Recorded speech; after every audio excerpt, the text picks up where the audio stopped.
vetëm e merë shportën familjare, që ose vitin e kalum, 2024, për një shport për familjen ushqimore, ke blej me 700 euro, në 2025, në sipas tyre donave, prap ty referu Agjencioni Statistikat Kosovës, i cili është në zyre të kryeministrit, ty të nevojitën 900 euro, ose 950. Edhe kjo ta tregon sot ka humbë vlera e paras, edhe sa shumë i e varfru. Për kundër që ki 900 euro, mirë po, prap nuk mund është me blej shportën e njëjtë familjare, ose më shumë, me parat që i ki më shumë që ministrat i në shprej që kanë më shumë qytetar para. Nuk është një si masë si që ta profesori.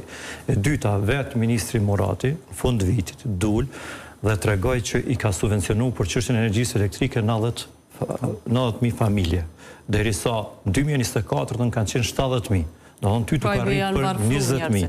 Janë varfru që i bie çdo i treti ose katërti qytetar i Kosovës jeton më pak se 5 euro. Po dhe të çështja e ndihmave, sepse kishte një lloj ndihmese, ndihmë që u dha edhe në fund të vitit në atë vendimin diskutabel pak para zgjedhjeve.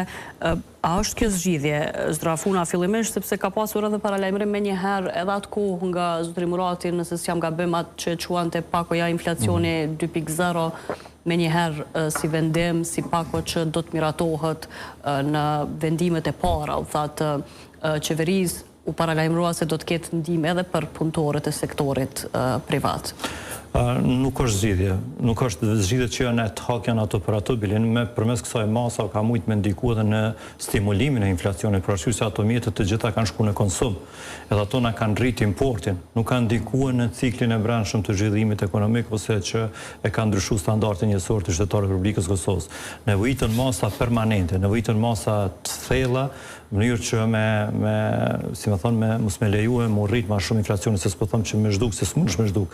Edhe në shkencë, edhe në literaturë, deri në 2% inflacioni është normal, se oferta dhe kërkesa rregullojnë. Mirë, po si ta kalon 2%, atëherë do të me urgjencë, me ndërmarr masa, mos me leju më ngrit më lart, sa ja shkakton efekt negativ të qytetarët me njëherë. Edhe tek çështja e këtyre kësaj pakos së inflacionit që është paralajmëruar vendimave. Jemi në pritje, të shohim çfarë pako, shpresojmë që do të ketë një çështje më ndryshe qeveria e re sa i përket dialogut me sektorin privat, shpresoj që të na konsultojë, të merr edhe rekomandimet tona, në mënyrë që bashkërisht të ndikojmë edhe te ekonomia e vendit, te biznesi në këtë rast, po edhe te qytetarët e Kosovës, që të mos ketë pasoja më të rënda e inflacionit se që ka sot. Po, zotëri Misini, sa është zgjidhje kjo çështja që janë dhënë vazhdimisht një farë lloj ndihmese, ishte një herë për studentët, pastaj për pensionistët të tjerët, fëmijët që marrin ndihma, tash edhe është paralajmëruar kjo farë lloj ndihmese edhe për punëtorët e sektorit privat.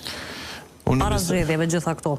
Unë besoj që duhet me bën një plan geostrategjik qeveria, jo në kohë zgjedhjeve me shpërndarjet financiare, sepse